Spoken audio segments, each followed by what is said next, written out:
The last section of the 400 red group, and we have a full house here. So it's Sarah Buckley of Holy Trinity, Shannon Boyle of St. Anthony's, Sienna Doughton of Elizabeth Seton, Taylor Atkinson of Port Richmond, Mary Kate Bocella of Conestoga, and Chelsea Manto of Robbinsville.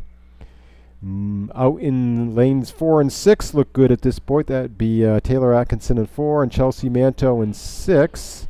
Let's see what happens when they come through at around the 150 mark here. It is lanes 2 and 6.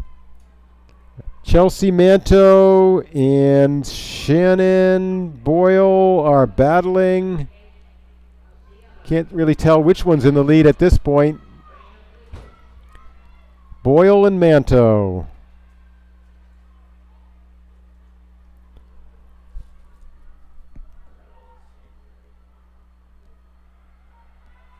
Boyle and Manto.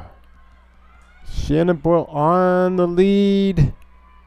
But Chelsea Manto is coming on at the end to take it. Chelsea Manto of Robbinsville takes it, with Shannon Boyle of St. Anthony's second.